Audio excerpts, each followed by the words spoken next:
সকল বন্ধুদের আমার এই ছোট্ট ব্লগে স্বাগত জানাই।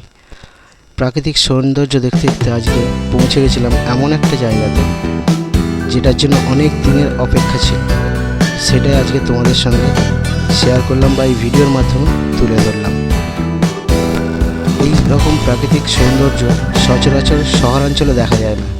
শুধুমাত্র এই সবগুলো উপভোগ করার জন্য যেতে হবে গড়বেতা, বাঁকুড়া বা বিষ্ণুপুরের মতন একটি জায়গাতে।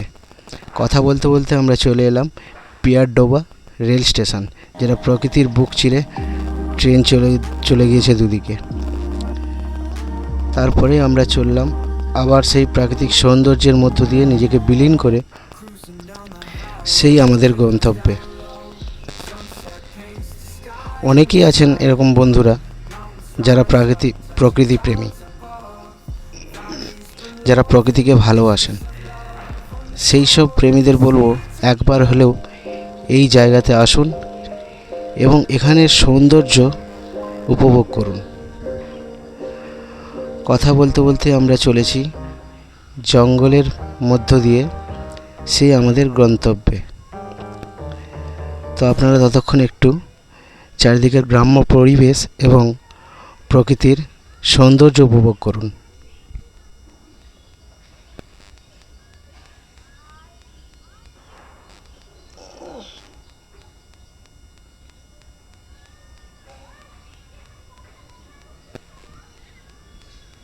কিছু দূর যাওয়ার পরেই একটা জায়গাতে দাঁড়িয়ে গ্রাম্য পরিবেশের যে সৌন্দর্য সেটাকে তুলে ধরার চেষ্টা করলাম।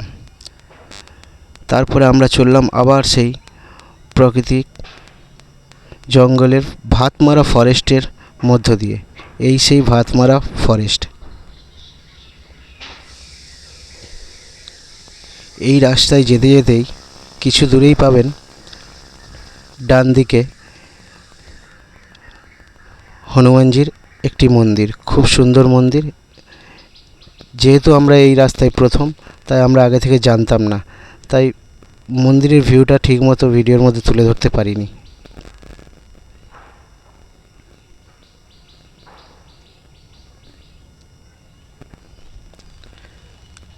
শুধুমাত্র বন্ধুদেরকে বলবো যে এই প্রাকৃতিক দৃশ্য যদি কখনো কেউ না দেখে থাকেন তো নিশ্চয়ই একবার আসবেন গড়বেতা থেকে বিষ্ণুপুর, বাঁকুড়া, যেখানে সব কিছু ঘুরে দেখার অনেক কিছু জিনিস আছে। এই সেই হনুমানজির মন্দির, যেটা আমরা এইমাত্র পার করলাম। আর কিছুক্ষণের মধ্যে আমরা পৌঁছে যাব সেই গন্তব্যে, যেই গন্তব্যের জন্য আমরা গড়বেতা থেকে বেরিয়েছিলাম বিষ্ণুপুরের পথে।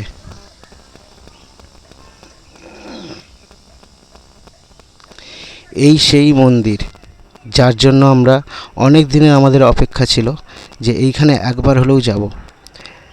এই হলো পাঁচমুড়া রাধাকৃষ্ণ মন্দির, যেটা পড়বে আপনার বিষ্ণুপুর তালডাংরা যেতে তার মাঝখানে। আমরা তো অনেকেই শুনেছি বৃন্দাবন, কিন্তু এখানেও একটি বৃন্দাবনকে সাজিয়ে তোলার চেষ্টা করা হয়েছে। এখনও মন্দিরের কাজ চলছে। তাও আপনারা এসে এখানে রাধাকৃষ্ণের মূর্তি দর্শন করতে পারেন এবং বৃন্দাবনের কিছুটা হলেও উপভোগ করতে পারবেন। আমরা এই মুহূর্তে আছি মন্দিরের ভেতরে। মন্দিরের ভেতরের অনেকটা জায়গা জুড়ে মন্দিরটি আছে, তার মধ্যে রয়েছে গোশালা। এখানে আপনারা এসে প্রসাদও গ্রহণ করতে পারেন। মূল মন্দিরটি হচ্ছে এইটি, যার মধ্যে আছেন রাধাকৃষ্ণ। যদিও আমি রাধাকৃষ্ণর কোনো ভিডিও করতে পারিনি, কারণ ওখানে রিলস বা ভিডিও বা সেলফি এইসবগুলো বন্ধ আছে।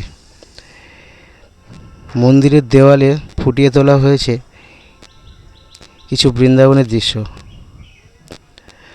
যেগুলি আপনারা তাড়িয়ে তাড়িয়ে উপভোগ করতে পারবেন। আশা করি সকলকেই ভালো লাগবে এখানে আসলে।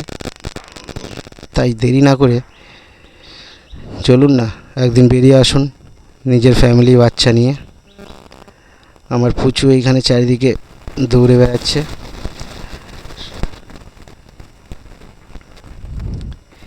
এখানে এলে আপনি বুঝতে পারবেন যে আসল শান্তি কোথায়। এখান থেকে আপনি পুরো গ্রাম্য পরিবেশে বাইরের ভিউটা পেয়ে যাবেন। এখান থেকে সোজা একটি মন্দির আছে, তার পেছনেই আছে প্রসাদ গ্রহণের জায়গা এবং তার পাশেই আছে গোশালা এবং